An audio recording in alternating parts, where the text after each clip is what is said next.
বিশ্বনবীর হৃদয়টা বড় ভাঙা, কলিজার টুকরা স্ত্রী খাদিজা নাই, যাকে সবচেয়ে ভালোবাসতেন, সবচেয়ে প্যার করতেন, যাকে মাহাব্বাত করতেন। এবং সাইয়েদাতুনা খাদিজার জন্য বিশ্বনবী মা আয়েশাকে ধমকও দিয়েছেন।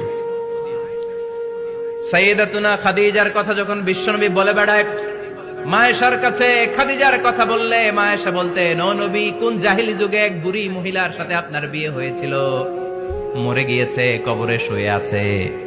ওই মহিলার পরে কত সুন্দরী সুন্দরী নারীরা আমরা আপনার ঘরে আসলাম, তারপরে ওই বুড়ির কথা আমাদেরকে বলেন কেন, ওই বুড়ির কথা শোনান কেন? বিশ্বনবী রেগে গেলেন।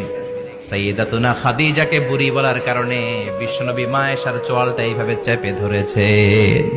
কোনদিন স্ত্রীর গায়ে হাত তোলেননি, শুধু এই একবার খাদিজাকে বুড়ি বলার কারণে মা আয়েশার থুতনি চেপে ধরেছিলেন। আল্লাহু আকবার। আবার বিশ্বনবী বলতেন, রুজিক তো হুব্বাহা, খাদিজার ভালো